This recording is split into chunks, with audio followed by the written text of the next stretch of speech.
The Mind Tech Podcast, episode 23 for August 22nd, 2013. Android Curious.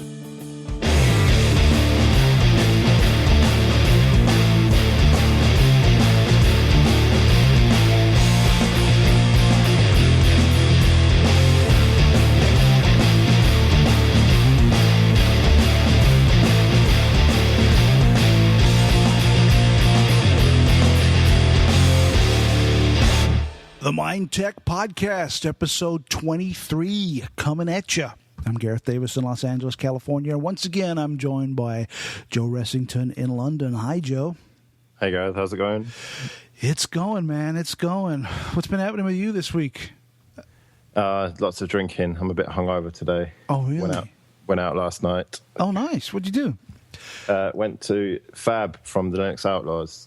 His 30th birthday / leaving party because he's that's moving right. back to Germany. I saw that online. He's splitting. He's got to go back to the motherland, or should I say fatherland? It's a fatherland. Yeah. He's kind of moving. He was working in London, but now for work reasons he's had to move back to Germany. But yeah, we had a good time and got very drunk. That's awesome. Yeah. Talk tech? Yeah. Talking a lot about the Ubuntu Edge and various other things.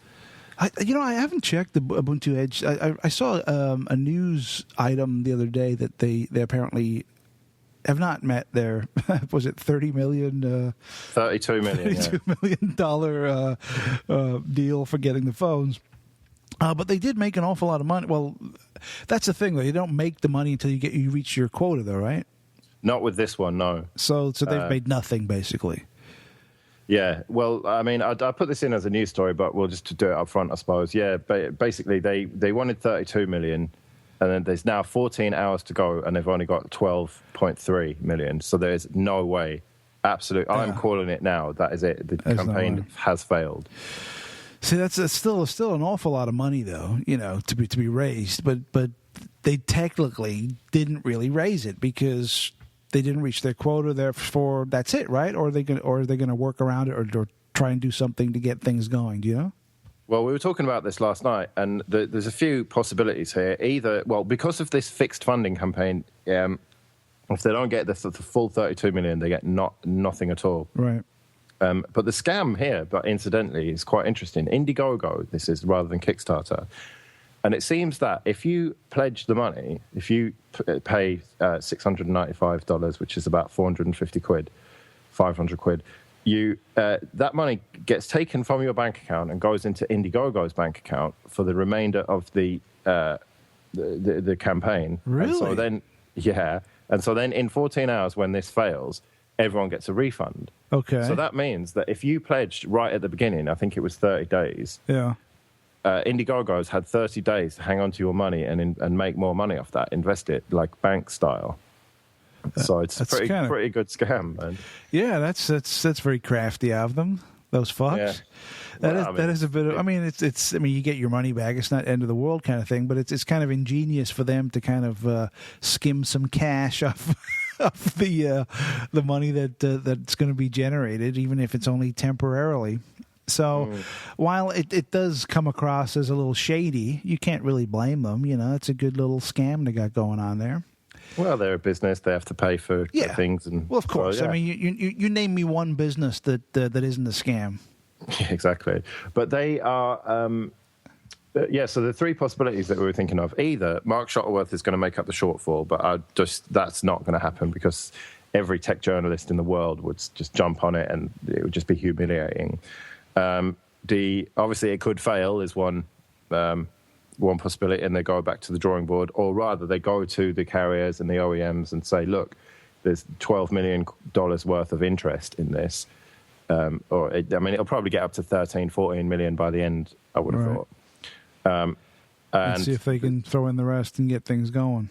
Well, it's not throwing the rest. It's more like this campaign is dead, and so it's right. Let's make another phone that's going to be similar to this, with actual finalized specs and the Ubuntu operating system and blah blah blah.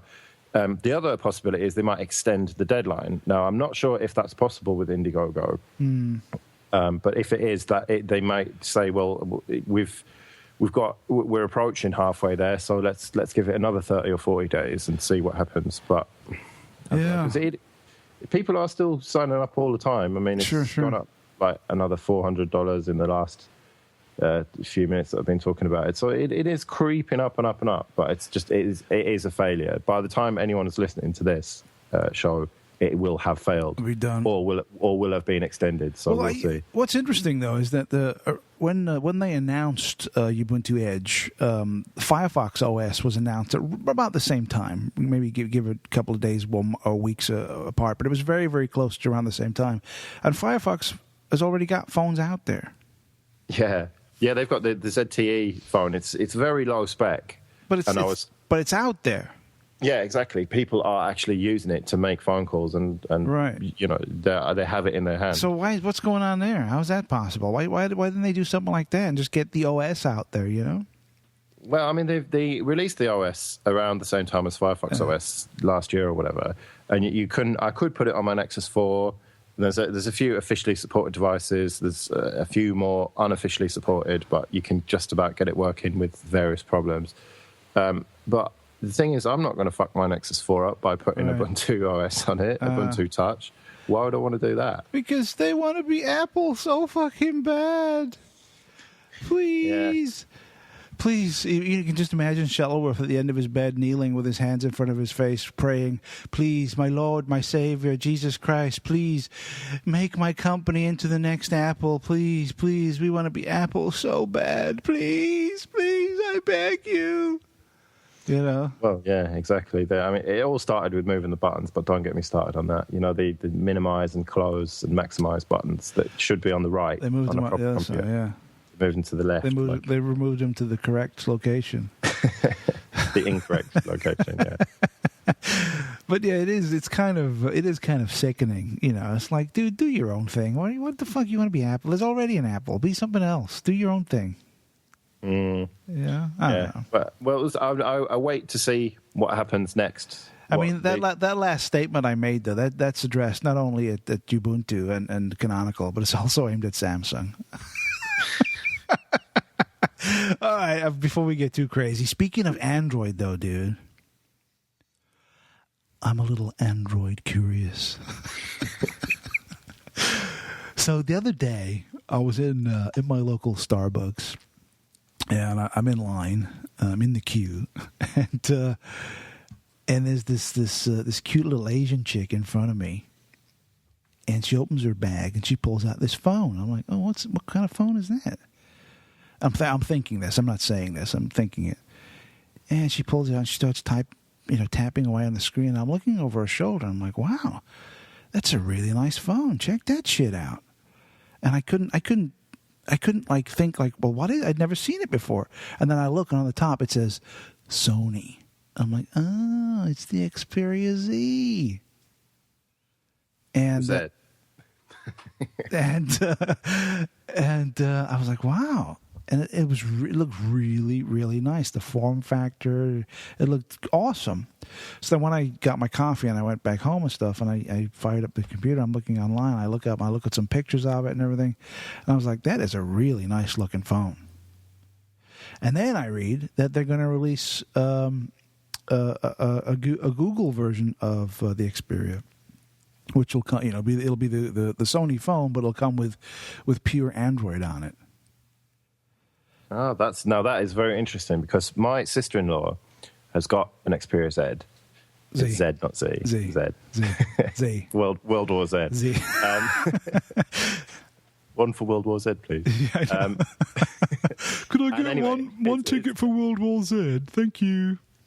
And it's actually, hardware-wise, it's amazing. It's got a 1080p screen. Yeah. It looks absolutely beautiful. It's totally. Really well built. It's waterproof. She dropped it in the bath. She's got little kids, and she's dropped it in the bath. And she was like, oh, no, it's going to be... The only thing, like, the speaker was a little bit muffled afterwards, so they gave it a quick hoover, and it worked, no problem.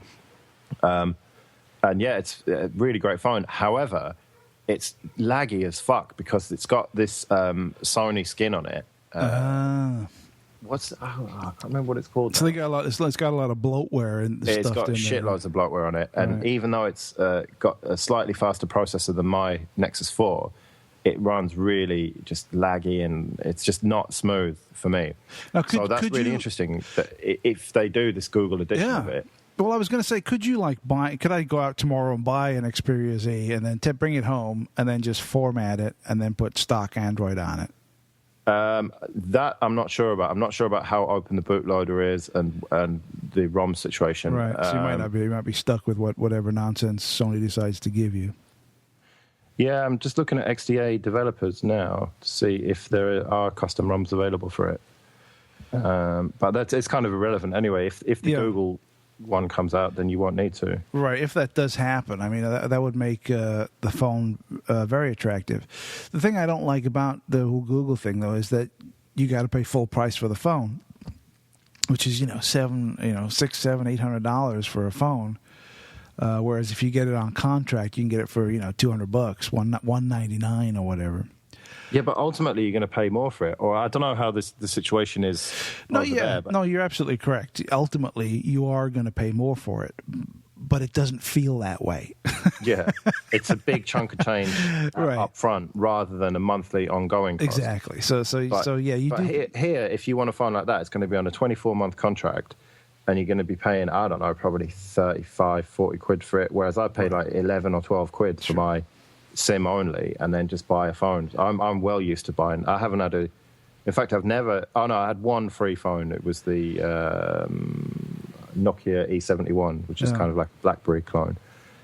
But apart from that, I've always bought my own phones. With me, I've always I was a Sprint customer for the longest time. I had a ton of flip phones with Sprint. Then I had a Palm Trio. For a long time, and then when the iPhone came out in 2007, it was only available on AT&T. You couldn't get it on any other networks. So, reluctantly, because I liked Sprint because I had good coverage, the customer service was awesome, and it wasn't that expensive. Reluctantly, I switched from Sprint to AT&T just to get the iPhone, the first iPhone, and I've been with AT&T ever since. So.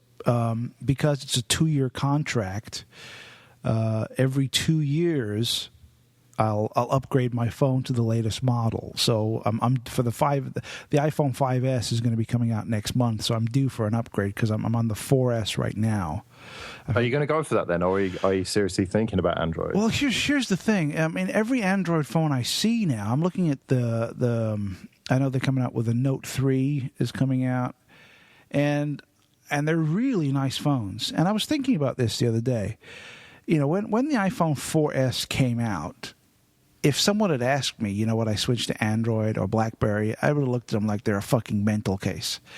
Because when the iPhone 4S came out, every other phone on the market, and I'm not exaggerating, every other phone was absolute fucking shit.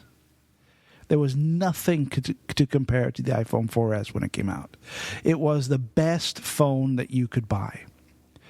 It's not the case anymore. Things have changed. In those 2 years, Android and the wide variety of phones that are out there have caught up with the iPhone and in many cases surpassed it in its abilities. So it's kind of different. My mindset has kind of changed. When the 4S came out, there was nothing that could touch it.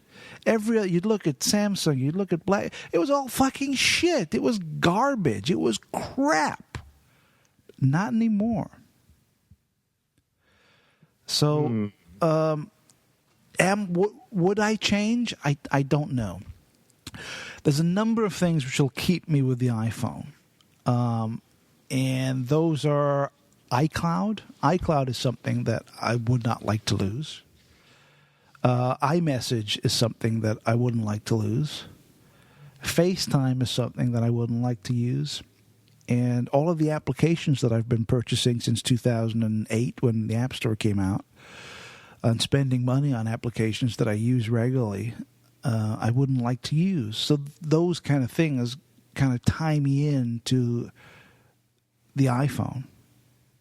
Well, the thing is that presumably you'd still have your iPhone you still have your when it's time to upgrade, you could get yourself an Xperia Z or whatever, and then if you don't like it, you could just continue to use your iPhone and maybe sell it. Or well, that's the thing, because if I got one of those under contract, I mean, if I bought it outright, then fair enough. Yeah, then I could say, I'll throw it on Craigslist or something and sell it, and then go get another iPhone or whatever. But if I got it on contract, I'm kind of stuck with it for 2 years. I'm stuck with the phone. Can't you take your SIM card out and put it back in the iPhone? No. And then oh, right. Unless, if I jailbroke it, I could, I guess.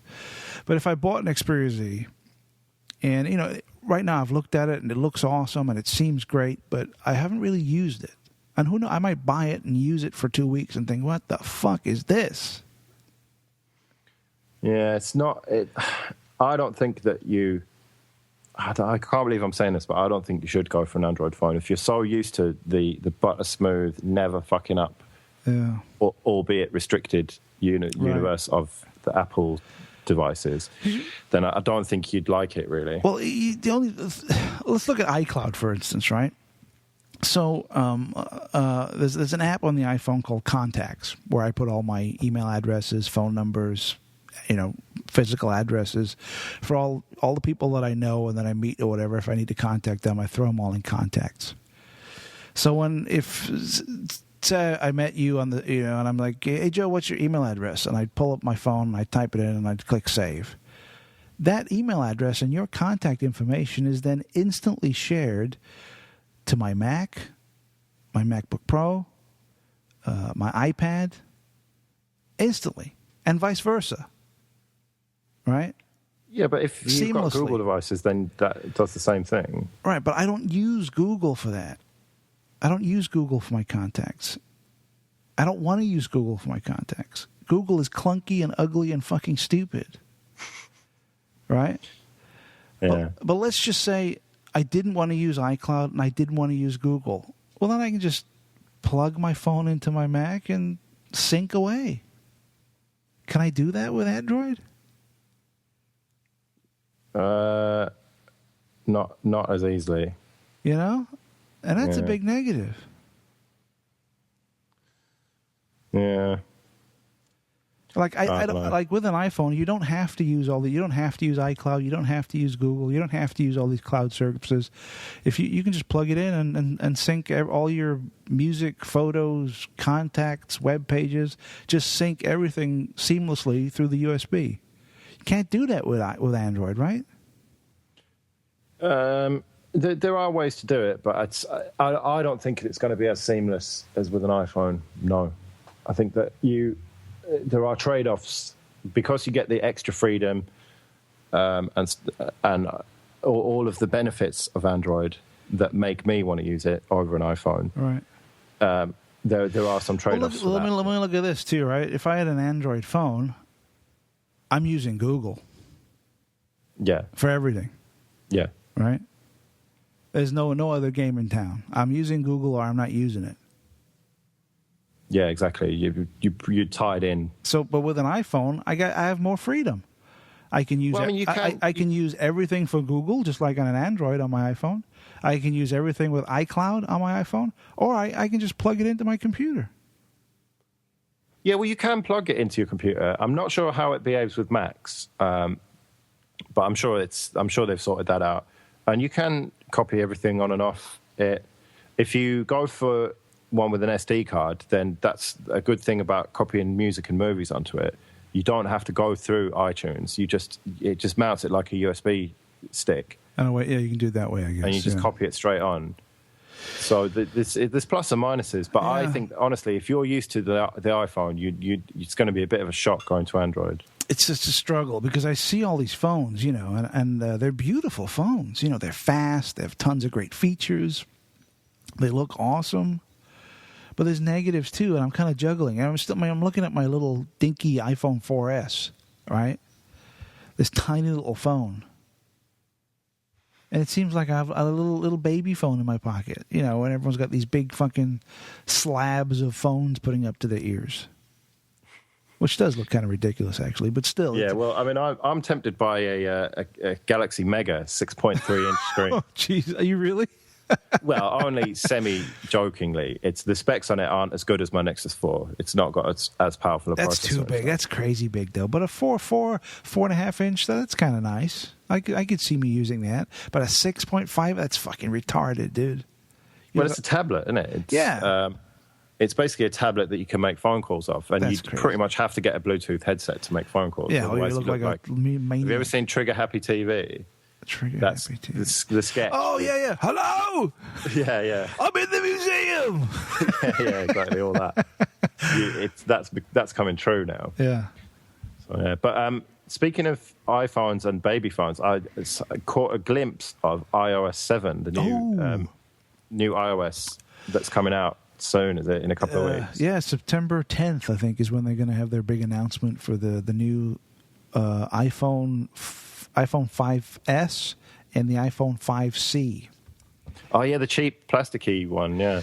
Yes, they're gonna have two. They're gonna have the iPhone 5S is essentially going to look exactly like the iPhone 5, but have redesigned innards, faster processor, better camera, blah blah blah. And now this is the one of the cool features. It's going to have a fingerprint reader built into the button. Why would you want that? That's fucking awesome, dude. Are you crazy? Fingerprint readers are just such a novelty that no one ever uses. You can get them on laptops, and it's just what's the point? They're shit. They're crap. But Apple's doing it, so it's going to be awesome. Oh, so it's going to be amazing, yeah, right. Yeah. Well, just like their Maps app was amazing. Well, dude, you're going to say one negative from 50,000 positives? Well, you know, one little bump and it wasn't even a negative; it was a bump in the road. One little bump in the road. That's a good analogy. A map bump in the road. One little bump in the road to a billion awesome things knocked out of the fucking park. Well, I don't know. I'm not going to get into this argument with you again. But fingerprint readers are just bullshit. It's just a novelty to me. It's like the eye tracking or whatever. We'll see when it's released. And it might be. You might be right. You know, when it comes out, we might be sitting here thinking, you know what, it's fucking stupid. But I don't think so. I think we might be sitting here thinking, fuck me, this is going to change everything. But anyway, I saw iOS 7 and. Run on an iPhone 5. It must have been a developer release. Right, yeah. And I didn't actually get hands-on with it, but I saw it across the pub table, and the dude was kind of showing it, and it seems very gesture-based, and the whole look of it, to me, reminded me of my little nephew is 1 or something. He's like a little toddler, and he has these toys, and like one of them is a phone. Right. That's like you press some buttons and it makes noises, and it's just got like a sticker on the screen that looks like just an iPhone interface or whatever. Right. And that is really what it reminded me of. Kind of primitive interface, like a Fisher Price interface. Like, yeah, it really like the flat icons and stuff. It just looks really kind of Windows XP Fisher Price interface. Oh, worse than Windows XP to me. Well, just the whole look of it. But that's. I mean, I hear what you're saying, and I've felt like that too. I mean, I've seen screenshots of it and everything, and I'm like, I don't know. I don't know if this is a move forward or not. The look does look a little cheesy and a little off. I don't know, but we'll have to wait and see. I mean, once I get my hands on it and start playing with it, then I'll be able to say, you know, this kind of sucks, or it's pretty awesome, or it's okay. I don't know, but we'll see. But it's going to be interesting. One of the things that they have announced, which really makes me think that this is fucking bullshit, is a gold iPhone. Did you see that? Gold iPhone. Oh God, what are they thinking? I don't know, dude. Because usually the iPhones are black and white, right? You get a black phone or you get a white phone. That's it. But they're going to release the iPhone 5S and the iPhone 5C. So the 5C is essentially going to be an iPhone 5, but with a plastic back. But it's going to be in multiple colors. So you'll be able to get, you know, a red phone, a blue phone, a yellow phone, whatever the case may be. So there's going to be multiple colors, plastic back, black back, and it's going to be significantly cheaper. So you'll be able to get probably an iPhone 5C on contract for $99 or something like that, something cheap. whereas the iPhone 5S will be $199 for these are the base models, the 16 gig models, and it'll go up, $299, $399, up to 64 gigs, or maybe even 128 gigs. You never know. So is it going to have the same processor and innards, the cheaper one, or is it going to be scaled down, do you think? See, that's what I don't know. It's highly likely that the cheaper one, the 5C, will be exactly like the current iPhone 5, but plastic. I'd go for one of them. That means if you drop it, it doesn't shatter the glass on the back. So it's a little more sturdy, I guess. Whereas the iPhone 5S will look exactly like the current iPhone 5, but have all new innards. In other words, blazing fast processor, kick-ass camera, the works. Everything will be better battery life. It'll be all upgraded internally, but externally, it'll look just like the current model. Or maybe it looks slightly different. Doesn't the 4S look ever so slightly different with where the buttons are placed compared to the 4? Yeah, I guess so, but it's very, very minor. Yeah, you wouldn't know just by... The only way you'd know is if you held them side by side and looked at the differences, because it's extremely minor. So that's going to be the main difference. So the iPhone 5C will be multiple colors and plastic. The iPhone 5S will be just like the iPhone 5, and it'll be black, white, and gold. Gold. Nice. I like gold, Mr. Bond. Gold. Well, people get those really naff cases for them anyway. So right. So I don't know. We'll see. And it's going to have a fingerprint reader on the button. And we'll see. We'll see. I'm kind of cautiously optimistic about the fingerprint reader. I think if Apple does get it right, because I know so many companies have tried this, right, with laptop fingerprint readers and fingerprint. Millions of different companies have tried it, and they've all been shit. They've all been garbage. So it'll be interesting to see if their take on it finally makes it into something that is not only usable but pretty fucking awesome.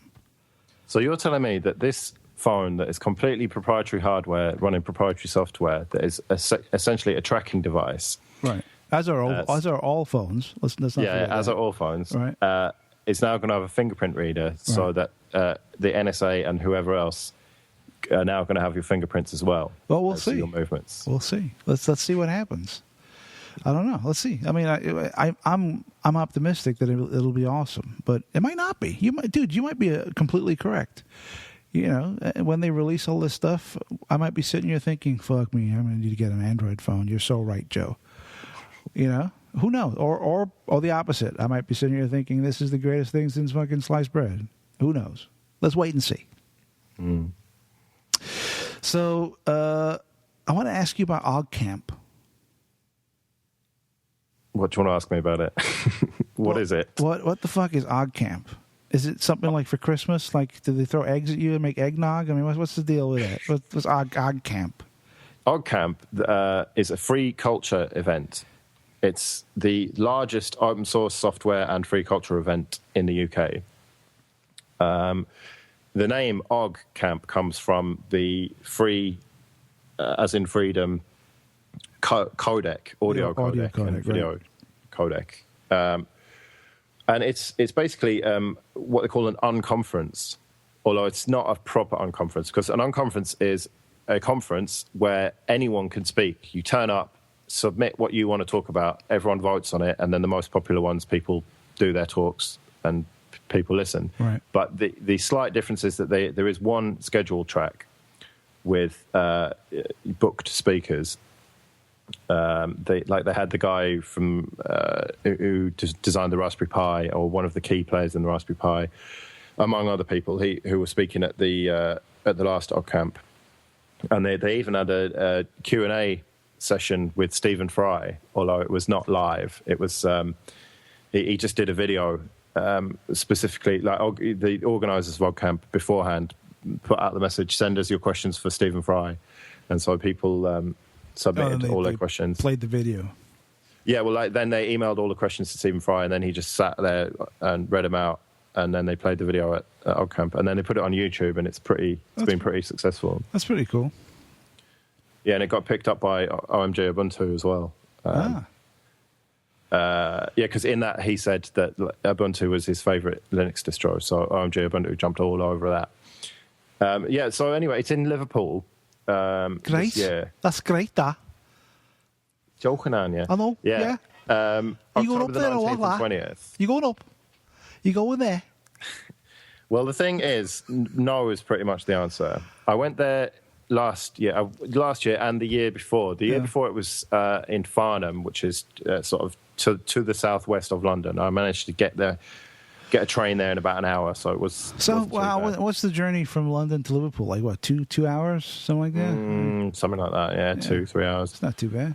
It's not too bad, but it means having to stay in a hotel, which is expensive. What, for 2 hours? What, are you kidding me? You just come home and you drive up in the morning, come back at night. What? Yeah. I know that you live in a massive country where shit like that is normal, but to drive to Liverpool, you'd be looking to stay there at least a couple of days. That's quite far away.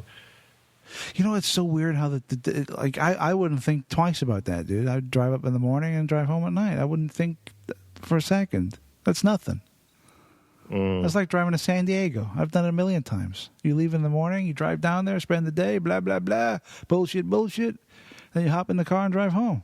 Boom. Well, I wouldn't want to drive is the thing, because there's quite a although there's this conference during the day, there's often always parties at night. Well, that's like this. Okay. That changes it a little bit. If there's going to be shenanigans going on at night, then obviously you're going to have to stay over. Yeah, and the thing is, I went there last year. It was in August last year in Liverpool, and about a day before it, I started to get a cold or flu. And I just said, right, I'm going anyway. I don't care. I'm just going to take loads of painkillers and just be whatever. And I was just ill the whole weekend. Was it like a miserable time? It ruined everything?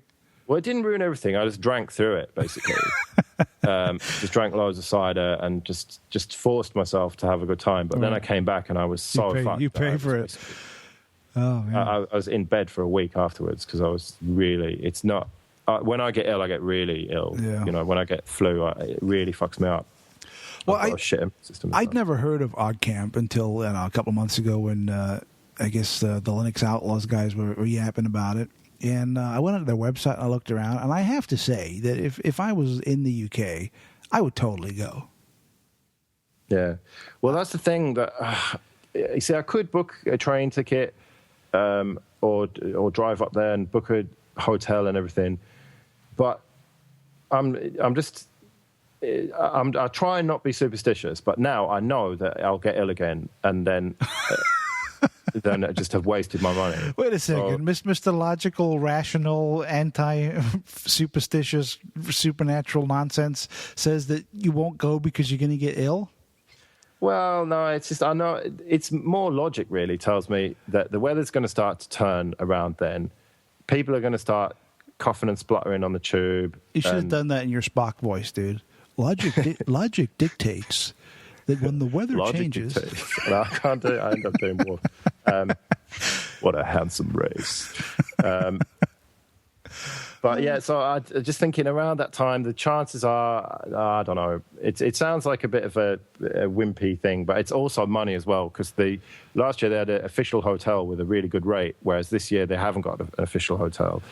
And it costs quite a lot to stay in Liverpool. It's right in the centre of town. Sleep in the car? Oh, man. In October, late October, it's going to be freezing, man. Take an extra blanket? What the fuck's the matter with you? We'll see. If there's tickets available. Oh, yeah, that's the one thing. It's free to get in, but you can pay if you want. It's kind of voluntary. Oh, like a voluntary thing? Yeah, which I think is really cool. Yeah. No, I was reading about it yesterday on their website, and I think it sounds awesome. And if I was in the UK, I would totally go. But I'm not, so I won't be there. Yeah, we'll see. Maybe I might get up there somehow, some way. I mean, I can always drive up there. It's only a couple of hours in the car if I really want to. Yeah, hop in, drive up, drink some beers, hang out, yap about Linux and fucking computers and shit. Blah, blah, blah. Ubuntu. Blah, blah. Mint. Oh, Mint. Tell me about Mint, dude. What happened? You did the Mintcast. Yeah, I did Mintcast, or Mintcast. I don't know how you say that.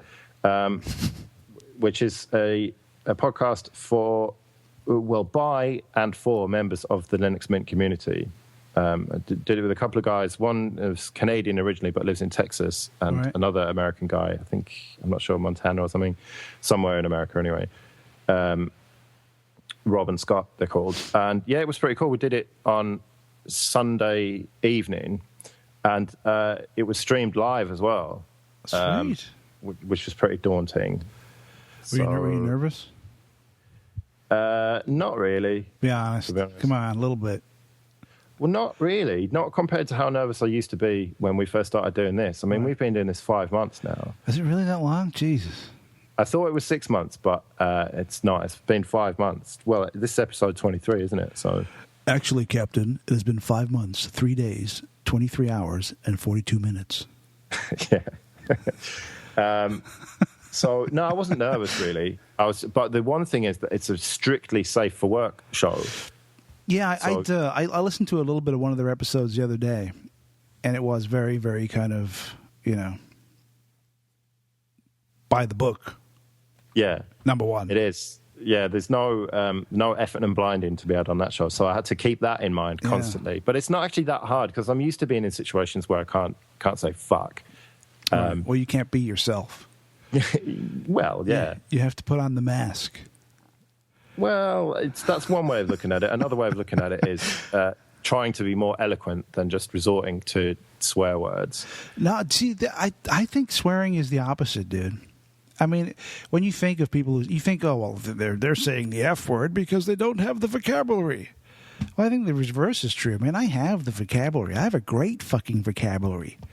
But what other word can you express emotion, so eloquently without saying fuck?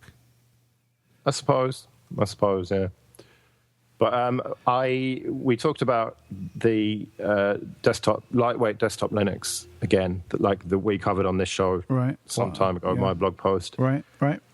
And I'm expecting the show to be out on Thursday, I think. Oh, I'm looking forward to listening to it. I can't wait to tune in. Yeah, I don't know how. It seemed like it was all right at the time. It went very long. It went longer than normal. Yeah. Because I'm a bit of a gobshite, as we say. As my mother would say. It's very strange, though. I mean, I've done many, many podcasts, many. And sometimes you'll do a podcast, and when you end the podcast, wow, that was a good one. It was good. And other times you'll do a podcast, and you'll finish it, and you think, oh, that wasn't that great. That was kind of shitty. Right? You'll get that feeling like, we didn't do a good job this week, but hey, next week we'll do better. And it's strange because I felt that, and then I've gone back and I've listened to it, and it's never as bad as I think it is. Do you know what I mean? Yeah, I know what you mean. Well, when we first started this, I had no experience of podcasting at all. Right. And I was kind of nervous, and I could pretty much only do it while drinking.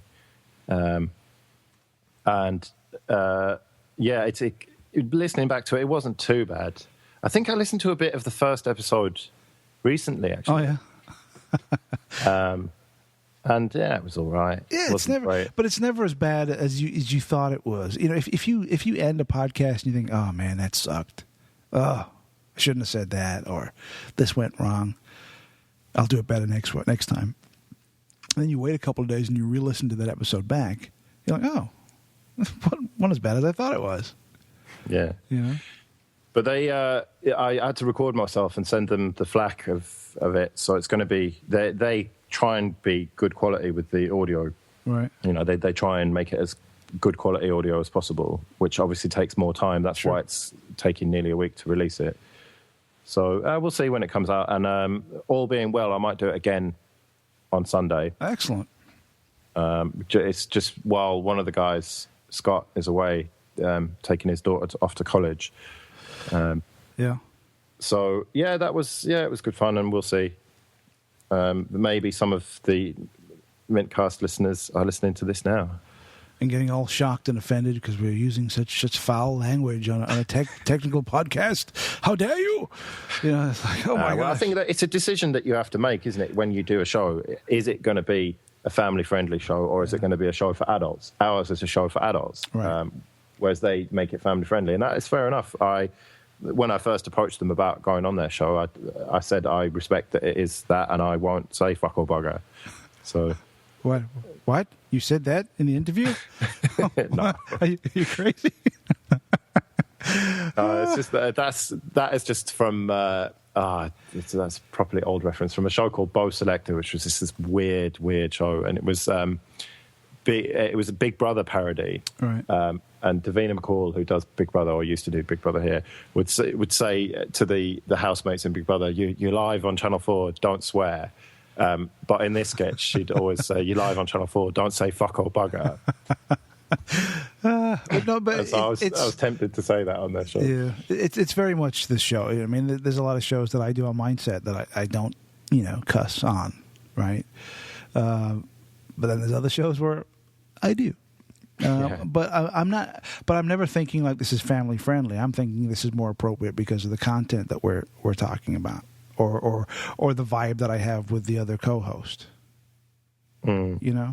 So yeah, cool. well, I mean, a lot of the podcasts I listen to, I wouldn't have on at work loud, maybe on headphones. Oh, absolutely, yeah. No, that's true. Yeah. And that kind of but anyway, check out Mintcast if you're into Linux and stuff. Then it's a little bit technical at times, but it's also Linux Mint is the most user friendly of the Linux distros. So it's kind of aimed at people who are not that people who are relatively new to it anyway. Right. All right, so you got the Mintcast. Okay, what else we got? Yeah, I saw Elysium. And? It was all right. Is it worth me going to see it? Yeah. The biggest thing that I saw that came away with is, and I think I tweeted this the other day, is like I said that movies are a reflection of the times they were made in. Mm. And when you see Elysium, you that kind of rings true. On us and them sort of thing. Many, many levels, yeah. Mm. What about Matt Damon? Was he any good in it? Yeah, he was all right, It was a good movie. It wasn't great, but it was good. I thought District 9 was a lot better. But because it's by the same people. Guy, yeah. Same people who did District 9. District 9 is a much better movie. But Elysium is not a bad movie by any stretch. Don't get me wrong. It is a good movie. But it's not a movie that, you're not going to be walking out of the theater thinking, fuck me, that was incredible. You're going to be like, that was all right, hey, it was okay. But there's some nice social commentary in there. Yeah, I might have to go and see that at some point this week then. All right, let's do some news. Okay.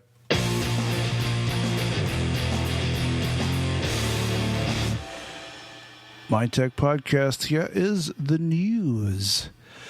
So, in the totalitarian state, formerly known as the United Kingdom, there's been some crazy nonsense going on. Am I right? It's been crazy this week, yeah. 2 related stories about The Guardian, basically. This is heartbreaking, dude. This upset me a lot. What we're talking about here, folks, is that the Guardian newspaper, who were instrumental in getting the Edward Snowden story out to the world, had its computers and hard drives seized and destroyed. And then the reporter who was associated with the Edward Snowden story, Glenn Greenwald, his partner was held at Heathrow for 9 hours for essentially no reason. Under the auspices of terrorism legislation as well, which is clearly bullshit. There's no way they thought he was a terrorist. Of course, nonsense. And he wasn't even visiting the UK. It was only he was flying to Brazil, right? So he flew from Germany somewhere or in somewhere, Europe. like Germany to Heathrow to Brazil, and they held him there for 9 hours for like nothing, for no reason whatsoever. Yeah, and confiscated all his electronic equipment, and they didn't even say if and when he's going to get it back. They steal your property, they hold you there for no reason, and then they let you go. Yeah, they held him apparently to the minute, the full 9 hours that they were allowed as well. It must have been pretty shit for him, man. Right. And as the what's the reporter guy called? Glenn Greenwald. Yeah, in his write-up about it, he says even the mafia has rules about not fucking with people's families, which is kind of a good point, really. I mean, Greenwald, fair enough, fuck him up. Well, not fair enough, but you can understand why they would want to do it. Sure. But like his partner, I mean, what's he got to do with it? Nothing. Well, they say that he was carrying possible leaked information. Well, so what? What the fuck's that got to do with you? That's his own private, personal property. You know, am I just going to randomly snatch some guy's laptop because I think that there's some shit on there that's going to offend me? I mean, who are you to fuck with this guy? If he'd broken a law, if he was involved in terrorism, if he was up to some shady, no good bullshit, a la many of the governments on the planet, then by all means, hold the fucker, question him, arrest him, prosecute him, throw him in jail, do whatever you got to do. But this guy did nothing. And then the GCHQ fellas turned up at the Guardian HQ and demanded that they destroy some hard drives and a MacBook Pro and stuff. When is the Guardian going to show up at the Houses of Parliament and say, you know what, we want to destroy a bunch of your hard drives? Why isn't that happening? But the funny part is, like, Guardian were like, yeah, okay, well, it's not like we haven't got off-site backups. Go ahead. But it's not the point, though, dude. It's like I know it's not that. I know but it shows just how ridiculous and how the whole ignorant. thing is ridiculous. It's not. It wasn't designed to stop this data. It was designed as a message to say exactly. So what this is here? We're in the process here of criminalizing reporters, right? I mean, genuine reporters. Let's be honest; they're few and far between anyway. Most of them are fucking imbecile puppet heads reading teleprompters. But the ones that do exist, that do go out there, do look out for the truth, and are trying to get that information out to the public, those people are going to be criminalized, right? And whenever a government or a regime criminalizes reporters and the media, we're done. It's fucking game over. Yeah, you can understand. I mean, Ed Snowden got sentenced today. Oh no, it wasn't Snowden. It was the other one, wasn't it? Once a government, I mean, the government has been telling the news what they can and can't print for a long time, but it's always been shady, you know, behind the scenes, in the background. Don't do this, blah blah blah.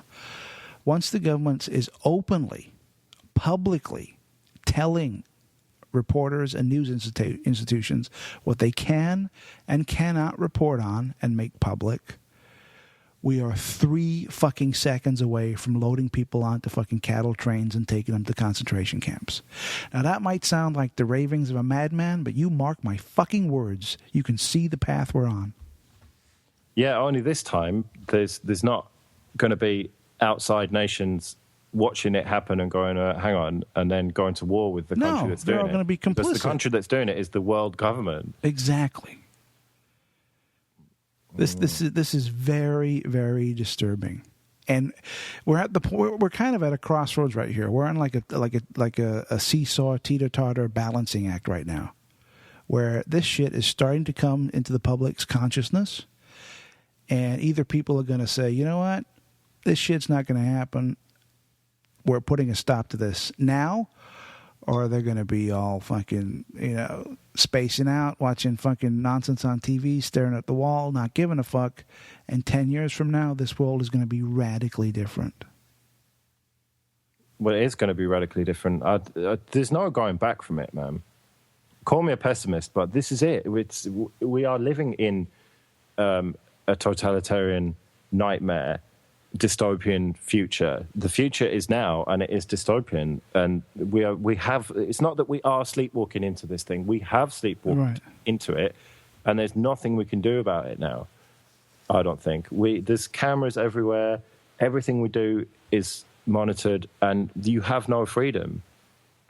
You know, I mean, I think about ridiculous plots. Well, I'm actually in my head writing a science fiction story, right? I won't go into the details of it.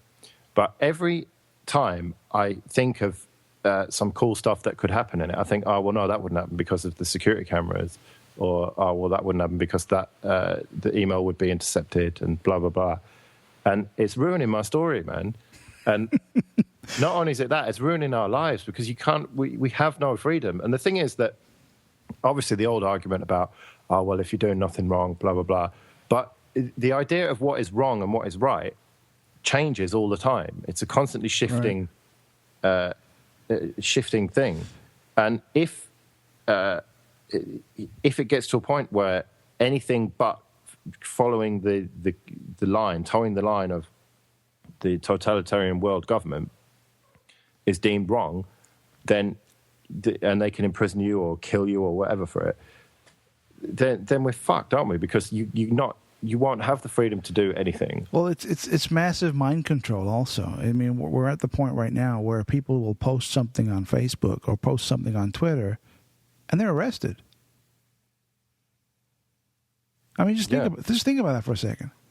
You post something, you know, a joke or a comment or a thought, and 24 hours later, your front door is being kicked in, and these fucking retards in camouflage or black suits or whatever are dragging you out in fucking handcuffs. You know? It's fucked, man. It's unbelievable. It's like... can you even comprehend that's even happening? You know, we're supposed to be living in a democracy, right? Where freedom and free speech and free thought are supposed to be the driving force of our culture. And that shit not only can happen, but routinely happens. Well, I always say on this show, and I always say to anyone who asks me, I'm just very pessimistic about it all, and that's why I've just decided not to have any kids, because I've just given up, really. When I die, that's my line, died out, and at least I won't have inflicted this world on anyone. Right. That's very sad, but I mean, I hear you, I understand your point of view, but it is kind of sad that we're in that kind of predicament. And people out there, I mean, they're kind of, you know, they're asleep at the wheel, because it's very much the whole deal of, you know, does a slave know, if a slave doesn't think he's a slave, is he still a slave? You know, that kind of mentality. It's like, well, I'm fine. I'm good. I can drink my beer. I can watch TV. I don't care. You know, they don't see the big picture. They're not seeing the mass corruption and depravity that's being foisted on humanity, planet-wide. Makes you fucking sick. Yeah. All right, let's go on to the next story. What else we got?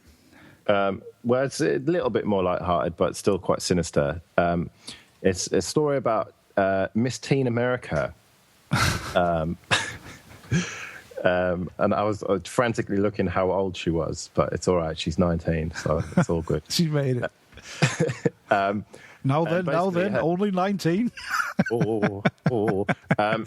Her webcam got hacked, basically, or someone put some malware on her computer, and her webcam got hacked. She said the light didn't even go on. I didn't even know it was recording me. And then someone took those videos of her getting changed and getting naked and whatnot. And when they'd finished wanking off to them, they sent us some screenshots or whatever and said, right, give us some money or we're going to release them. So she did the right thing and went to the police and got them busted and blah, blah, blah. It's only just come out a year or so later. But yeah, the reason that I put this in is because this is proof, if we needed it, that it is possible to do that, to take control of someone's webcam. I mean, I know it's something we all know about anyway, but it's good to remind ourselves of it sometimes, that there are documented cases of it. And so if some stupid hacker, for want of a better word, can do this to her, then what can governments and obviously people who sell devices with proprietary software on them? Well, we've talked about many times about, like, you know, your phone being used as a listening device, the camera on your laptop can be turned on automatically, the microphone on your computer can be turned on. All of these things can be remotely turned on. This is not science fiction. This absolutely can happen and does happen. This news story, illustrates that. But what I'd like to know, and I know that the reporters and the journalists that covered this probably didn't even ask these questions, but it's the questions that pop into my mind immediately: is how did they hack our webcam? What was the MO? How did they get that?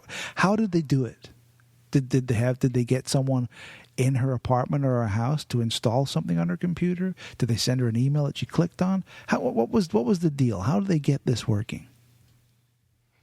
Well, there's a big community of what they call RAT users, and I think it's just through links and social engineering and what a lot of people would call viruses, basically. I don't think it is. I don't think you have to have physical access to it at all. And you can there's these underground forums and stuff where you can buy the software and stuff to infect people with. Right. But it's like no one ever asks, well, how was that done? They'll just say, oh, it's terrible, it's despicable, the police caught. Well, how did the police catch them? How did they know who they were? I mean, these are questions that I find interesting, Oh, my webcam is hacked. They took pictures of me. They called the police. Well, then, how would the police find these people? I mean, there are literally hundreds and hundreds of millions of people using the internet every minute. How do you find that one person in that hundreds and hundreds of millions? What's your strategy for doing that? How do you do that? How did you find them? Right. Well, how I would find them is to if you know the machine is infected with this malware, all you have to do is look at the processes that are running and do some network monitoring to see what IP addresses it's connecting to, and then just follow the trail from there, really. And if you are a law enforcement agency that's got access, sure, but they're not getting into. I mean, if this is someone who's not very sophisticated, then they would follow exactly what you just said and find the guy. But what if it's a sophisticated hacker that's bouncing his IP all over the place? Then it becomes much trickier, yeah. Right. How do they find him? Is that what happened? Was it a guy who was smart and bounced his IP and they still found him? Or was it someone that was just didn't know what he was doing and they found him in 2 seconds? And I remember I think we might have talked about this on a previous show. The Joe Dunn, the host on Mindset Daily and on Mindset Podcast, he told me about a guy who lived next door to him. He came home from work one day and the place was surrounded by cops and SWAT teams and everything. This guy had posted on Facebook, because he was getting behind on his mortgage. He was going to get evicted because he got fired from his job or laid off, whatever. He posted on Facebook, like, they'll never get me from this house. I'll blow it up first or whatever, on Facebook. And, like, within 24 hours, boom, they're all dragging him out of his house because he posted it on Facebook. But they reported this on the news, but not once did any of the reporters say, well, how do you know he posted that? How did the police become aware that number one, how he posted it on Facebook, and number two, why did they think it was a valid threat? Yeah, well, presumably someone reported him. But that's the thing. See, presumably, we're guessing. Nobody knows. Nobody's asking these questions. Yeah. Yeah, that's true. The reports generally aren't very detailed with regards to that. Yeah. They never say nothing. They never ask those kind of questions. They just, whatever the authority figure says, they're like, oh, okay. Okay. Well, but how did you find that out? No one asks these questions. Strange. Yeah. All right, let's see what else we got going on here. Let's see. Google announces help outs for a help for cash video chat service. What's this all about? I'm completely flummoxed by this. So, I only saw the article today, so I haven't had that much chance to research it. Let me go ahead. Okay, go ahead. But it looks like it's basically using Google Hangouts. You can either pay or be paid, or the payment is optional, to speak to or be an expert on a subject. So, for example, someone's got a problem with their they want to turn the wireless off on their router and they don't want to wrap it in tinfoil, Right. they can pay someone like me to talk them through how to fix it over like, Google Hangout. Like tech support live. Yeah, but not necessarily just tech support. Anything. It could be anything. Like, for example, I work in construction, and if someone's got an issue with my particular area of construction, then I can help them out with that. And so I've applied to it. Why not? Did you sign up for this? Well, it's not a case of sign up. It's requesting an invitation to it, or requesting. I mean, I've effectively signed up, yeah, but it's not up and running yet.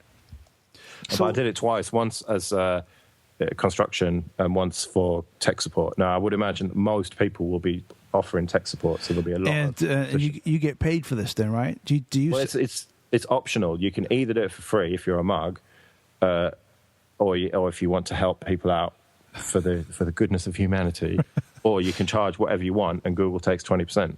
Right. So, but see, that's you have to deal with fees. Like if someone calls in and says, well, how do I make a shortcut of a folder on the desktop? That's like 2 seconds of your time, right? So you might charge, I don't know, something cheap for that. But someone might call in and say, well, how do I, put a new OS on my router? I want to, and that's like a big nightmarish, maybe an hour or 2 hour talk to this guy.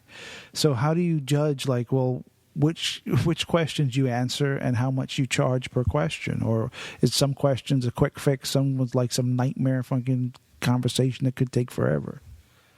Well, it must be an hourly rate, or I don't know how it's going to work. It's a bit sketchy detail-wise at the moment, but it might work out quite well. Maybe I can make a few quid off it. Yeah, but you've got to use Google Checkout, which I think I've got an account with. Yeah. I'll have to put my card on there or whatever. But yeah, I think it looks quite promising, really. Could be quite an interesting thing. All right, let's do one more news story, and then we'll take a break. And I'm really fixating on the 451 error. You want to tell us a little bit about that?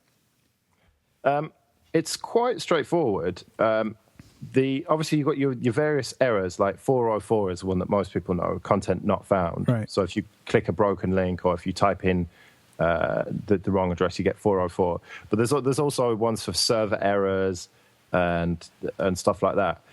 And there's just a campaign by these people who want there to be a new error, a new standardized error, 451, which is content unavailable for legal reasons. So, for example, when I try and go to the Pirate Bay, I get a message from Virgin Media saying that it's blocked for legal reasons, blah, blah, blah, blah, blah. But if I, in some countries and in some ISPs, you just get a white blank page or whatever, or it just won't resolve. So they are... So it's still blocked, but so somebody who's not technically savvy, they'll go to the site and they'll be like, well, is my computer broken? Is there something wrong with the internet? What's going on here? Why won't the page pull up? This is a campaign to say this should be the standard thing for it. If it's blocked, then it should say it's blocked. So when you get this, okay, I get it. Now I know why I can't get to this website. Yeah. What are your thoughts on this? Well, I think that if you're going to start blocking websites, you should be transparent about it. And that is the one thing, the very slight bit in Virgin Media's favor, like the one bit of credit that I can give them is that if I go to the Pirate Bay, piratesbay.se, then it says, sorry, the web page you've requested is not available through Virgin Media. Virgin Media has received an order from the courts requiring us to prevent access to this site in order to help us to protect against copyright infringement. See, I like that. Yeah. I like that because to me that kind of says like, hey, you know what? We don't want to be doing this. It's those fucking maniacs in the government that's making us do this. Yeah. I like that. That's pretty.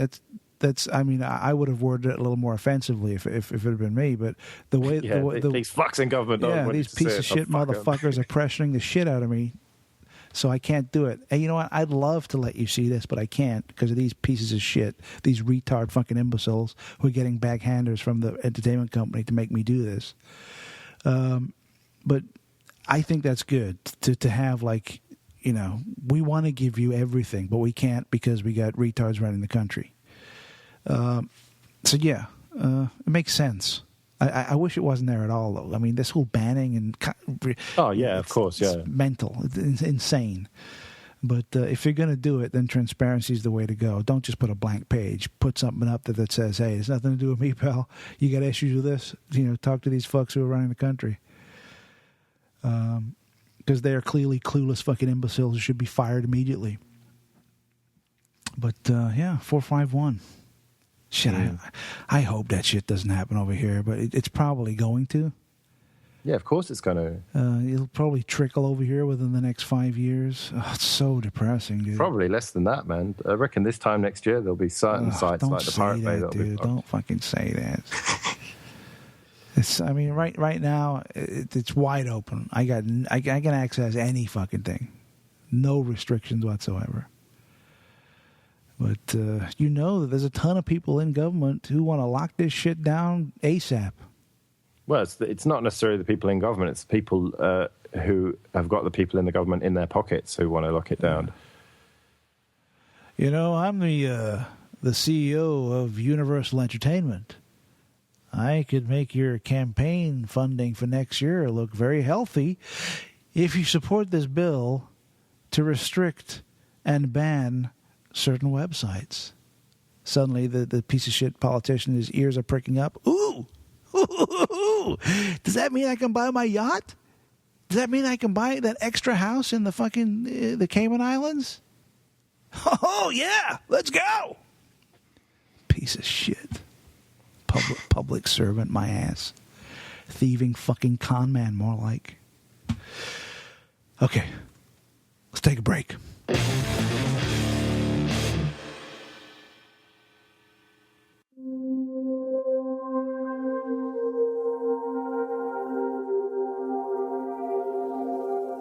Paratalk, an intimate discussion on all things strange.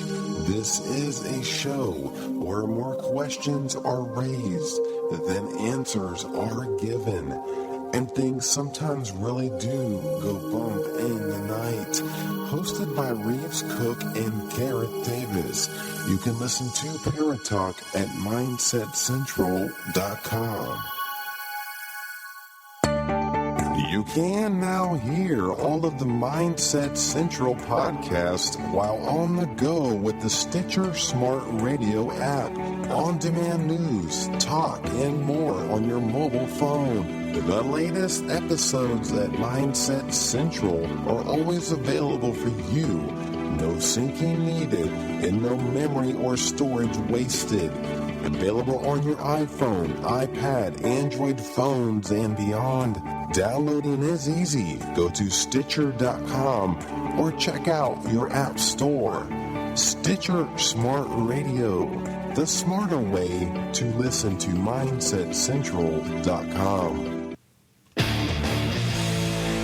And we're back. My Tech Podcast, episode 23. So, Joe, you know that I'm a kind of Linux aficionado, right? Yeah, you're an expert. I'm an expert on open source and free software, or as you like to say, GNU/Linux. GNU/Linux. Linux. Yeah. Well, primarily I'm a Mac user. I love the Macintosh and OS X and all that good stuff. But I do like playing around with alternate operating systems, and I primarily run all those operating systems in a virtual machine. I run them in VMware. And, I look for different Linux distributions, and some of them are very, very nice indeed, and others not so much. But I came across one the other day, which I downloaded and installed it, and it made me think of you. And it made me think of you in many, many ways. Number one, well, let's just tell you, I downloaded Ubuntu Studio 13.04. Which up until a few days ago I didn't even know existed. But what Ubuntu Studio is, it's a distribution of the Ubuntu operating system that's geared towards content creation, whether it be audio, video, graphics, page layout, anything where you have to create something. Ubuntu Studio is built from the ground up to let you accomplish that. So basically, it's the latest version of Ubuntu, but not running Unity. It's running your favorite, Joe. It's running XFCE. Yeah. That's the default GUI with Ubuntu Studio. And it comes with a ton of pieces of software for audio and video. It comes with OpenShot video editor and a ton of audio software. And that's what made me think of you, because I know that you do a lot of music production and the like. And when I installed this, I thought, wow, this could be the solution that Joe needs to finally wean himself off Windows. Well, if only, I'm afraid. Really, what Ubuntu Studio is the latest version of Ubuntu with XFCE, so it's effectively Ubuntu, which is what I use, with loads of these applications, which you can install on top of a normal Ubuntu or Ubuntu anyway, and also with a low latency kernel, which helps with audio work, basically. So really, it's just a convenient way to get all this software bundled. There's nothing stopping you installing all of that stuff as well. Oh yeah, Jack is the main important thing. Now, Jack is a very complicated audio stack, which is software audio routing, basically. Because although Ubuntu Studio does come with loads of applications like GIMP and OpenShot for graphics and video and Blender and stuff like that, I think that primarily it is aimed at audio, or at least that's how it started. The audio section of Ubuntu Studio has the widest variety of software options, and some of the applications that I've opened seem to be the most feature-rich and professional. Some of the stuff that I've opened up, I'm like, man, this is pretty awesome. You know, you could do some amazing stuff with this. On the video side, not so much. I mean, OpenShot is a great application, and it has a ton of potential. And I know that it's the development going on that application. It could become something really, really good, but it ain't there today. 2 or 3 years from now, who knows? But today, no. You know? Yeah. Well, the main one that I would use would be Ardor, which is cross-platform and open source, but it is a paid-for application on Mac and Windows. Actually, I'm not sure if it's available for Windows, but it's certainly available for the Mac. Yeah, I've seen it. But you can download and compile it yourself. You download the source code and compile it, or you can pay for a pre-compiled binary. Got it. Yeah. Whereas it's compiled by Canonical and Fedora and whatever. If you want it in a Linux distro, and it's what they call a digital audio workstation, which is a multi-track recorder and editor and mixer. But I mean, I'm no aficionado here, but when I look at this, the Ardor, it looks like a very professional and feature-rich application. It is. But the problem is, Cubase is also, on the Windows and Mac side, you've got loads of proprietary solutions for this. Pro Tools being the one I use. There's Cubase, which I've got some experience with. Logic, which is only on the Mac. Ableton, FL Studio, blah, blah, blah. Loads of them. And they're all different. They all share some commonality, but they're all different. And I had a quick look at Ardor today. And the problem for me is that it's not intuitive enough. Well, I'm too used to Pro Tools. If you read the manual and learned to use it, I'm sure that it is a really good piece of software. That's what I was going to bring up, was that this piece of software is probably, and I'm guessing here, obviously, but it's probably on par with the proprietary systems that you're familiar with. The issue here is you'd have to relearn everything. Yeah, exactly. That's the main issue with GIMP, the GNU image manipulation program, which is pretty much Photoshop clone, but it's not enough of a clone to be usable without learning it again. And I've had to learn it all. I forced myself with GIMP because I'm not that good at Photoshop. I can do some basic stuff with it. And I try and do as much as I can in GIMP now. If it's just basic cropping and stuff like that, then I try and use GIMP rather than booting into Windows. Well, the thing is that if you're coming into computing for the first time and you've never used Photoshop and you've never used GIMP, then GIMP is probably the way to go. But if you've been using Photoshop for years, GIMP is going to be a huge pain in the ass, and you're probably going to fucking hate it. Yeah, well, like my girlfriend, she's really good at Photoshop, and she can't stand GIMP. She's tried a couple of times, and she just gets frustrated. And because says, your mental muscles, the mental muscle memory of using Photoshop is already built in. So I click this to do this. Oh, you can't do that in GIMP? Fuck that. Give me Photoshop. I mean, you can break through that, and you can change and do it, but it's never easy. It's always like a challenge to do that. You got to force yourself. Whereas if you start with an application that's very intuitive, then you're more likely to use it. Like I've used some like iMovie on the Mac is like dead simple to use. It's like total, it's a no-brainer, easy to use, and you can do some pretty professionally looking stuff, and it's because it's so intuitive. Now, you could probably do all that same stuff in like OpenShot or a number of other software applications, but it wouldn't be intuitive, and it would be a fucking nightmare to learn all that stuff. Yeah. So you get put off real quick. It's like, dude, I can knock out a video in 10 minutes on iMovie. To do it on OpenShot, I'm there for fucking 4 hours. Fuck that. Yeah, well, I did do a video. There's a podcast / videocast called TechSnap, which is on the Jupiter Broadcasting Network. And they, always at the beginning of the show, he says, it's a big show today. It's going to be a big show. And I was bored one time, so I edited together all of him saying it's a big show, it's going to be a big show today. And I did that on OpenShot, and it was pretty straightforward, really. Yeah. There was certain things that annoyed me that I couldn't do, but I got around them, and I made this video, and it looks all right. Yeah. So you can use sure, this. all this stuff is doable. I mean, everything that you do audio-wise, you could absolutely do all of it in Linux.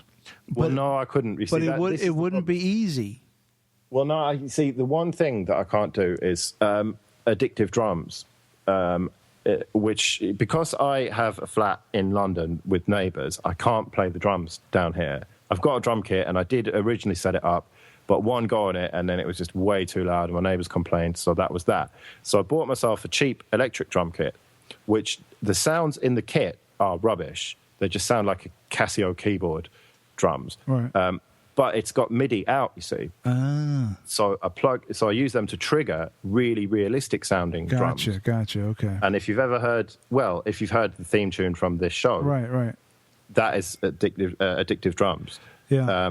Which is obviously proprietary, paid for application. And because you're using headphones and everything, you can play away to your heart's content, and the neighbors are not going to say shit. Yeah, and it's not so much for practicing, it's more on recordings, really. I play the MIDI into the computer, and then I do a mix, and it sounds quite realistic. Yeah. I mean, now I've given that away, people will say, oh, well, yeah, I can tell. But if you listen to the drums on the theme tune for this show, and also if you listen to Cider Beer Joe, my SoundCloud. Which has been on the Mindset Radio Hour. Yes, indeed. I don't think that you would, unless you were an expert in it, I don't think you would necessarily know. Like, right. You couldn't tell, could you, for example? No. That they weren't real drums. And it's stuff like that. And the certain plugins that I am familiar with, and until someone ports them over, until it's worth them porting it over to Ardor, or a format that Ardor can use, then it's not going to happen. I hear you. Because I think you might be able to use VSTs with Ardor, but it's like it's.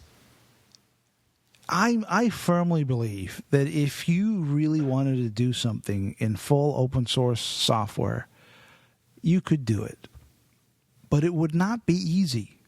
It would be a massive pain in the ass to get it done. At least, possibly with wine and stuff like that. At least initially. Yeah. I mean, once you got it going and you got it figured out, then it'll be just the same as doing it on any other platform. But figuring it out, getting it to work, getting things to where you want them to be would be a challenge, would be a hassle, would be a pain in the ass. But ultimately, it could be done. And that goes for anything from video editing to audio, to a professional level, even, editing a motion picture, making an album. All of these things can be done in open source. It's just harder to do it. Yeah. Maybe I'll try and produce a song. If it was a song with no drums, then I could do it.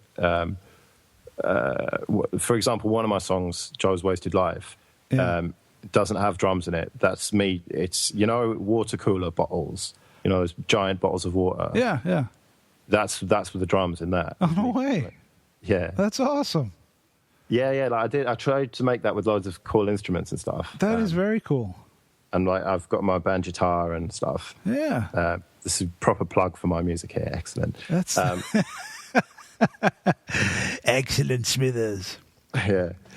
So something like that I could have done in Ardor just as easily, but it would have taken me 4 times as long probably. Well, that's the thing. There's a massive learning curve. Not only are you learning the software, but you're figuring out how to get everything to work. I mean, once you've got past that and you're at the point where you can do it, then it just becomes the same as doing it on any other platform. Yeah. But it's just that huge learning curve. It's just a massive pain. On a Mac or a Windows PC, you got the software installed, you're up and running in no time, you're good to go. With Linux, it's that extra half a dozen steps on top of that. But once you get there, then it's the same. Yeah, I would like to. And I think maybe one day I could do it. But it's for me, it's just a real... I don't have time to learn it all again. I wish that... I wish that open source and Linux had progressed to the point that it is now when I first got into music, 10 years ago. That's true. Then, when I had the time to spend ages and just spend ages learning software, but I learned loads of proprietary software, and so I'm locked into it now. Yeah. No, I hear you. Unless I change, but I don't think I will. Yeah, I completely understand where you're coming from, and I suffer with many of those things on my end also. You're so used to using certain applications, and it's like second nature to you. You can knock stuff out very quickly because you're so used to the app. Whereas there might be better free open source versions of those apps that you could use, but you got to start from scratch, and who wants to do that? Well, it's even with different proprietary or different open source programs. Like I'm really used to Pro Tools, and my friend's band record everything in Cubase, and I've offered to mix one of their songs for them, and they said basically, we don't want you to do it in Pro Tools because we want to be able to edit it afterwards. We want to be able to have the project file rather than just a rendered WAV or MP3 or whatever. They want to be able to tweak it later if they want to. So they said, can't you do it in Cubase? So I said, well, no, fuck that. Although I could do it in Cubase, it's going to take me too long. And so Cubase and Pro Tools are very similar, really, in their functionality and what they can do. But it's just a different way of doing it. So I think that if you are looking to get into doing a bit of music making, then why not start with Ubuntu Studio? Yeah, I would agree. If you're going to do open source, if you're going to try and use open source tools and Linux and stuff, then Ubuntu Studio is definitely the right, the best way to get into it. No, I completely agree. I was pleasantly surprised when I installed this the other day and started looking around at some of the applications. Now, like you said, all of the applications that are included in Ubuntu Studio could be downloaded and installed on pretty much any distribution.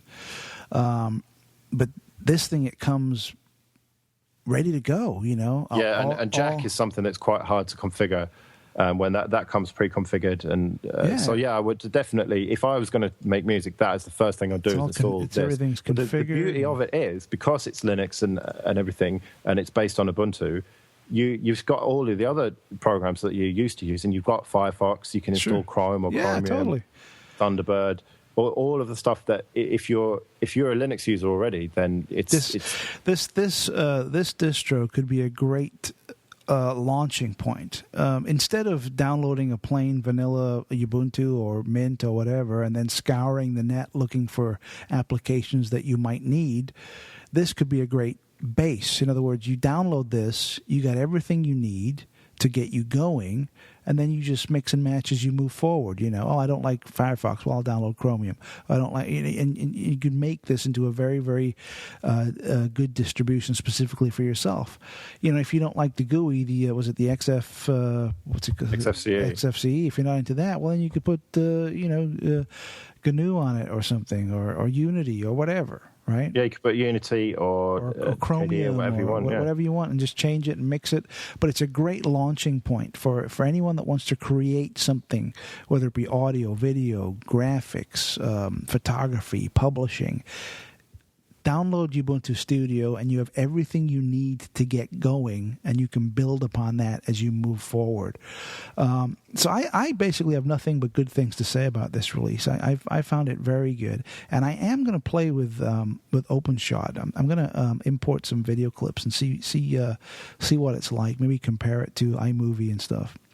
Because I mean, obviously, it's not up to where Final Cut is, but it might be on par with iMovie.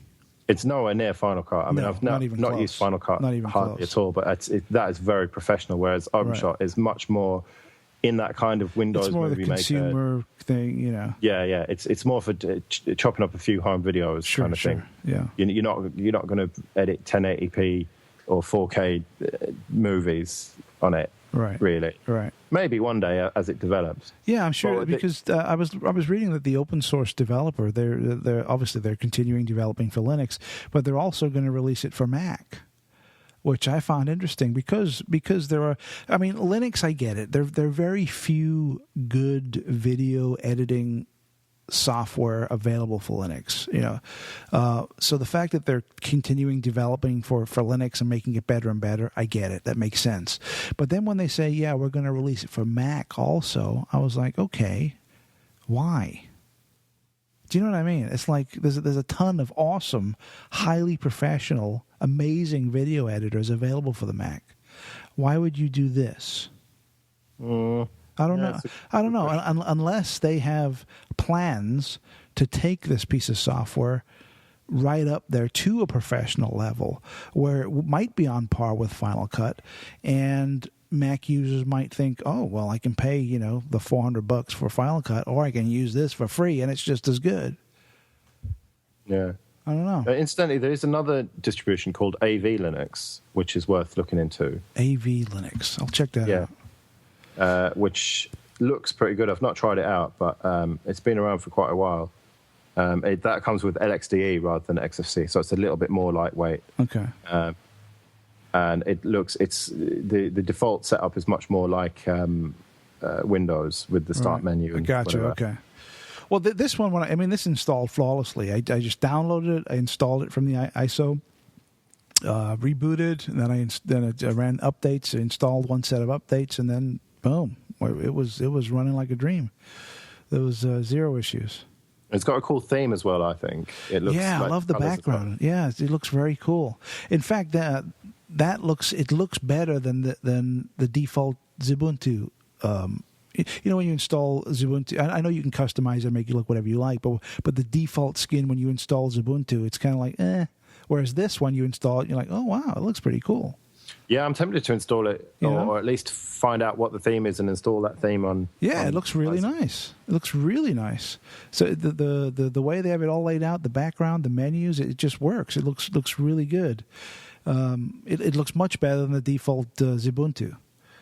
I wouldn't say much better, but it's just different. It's just nice change, really. Yeah, very nice. All right, then, guys, we're rapidly approaching the end of this edition of the Mind Tech podcast.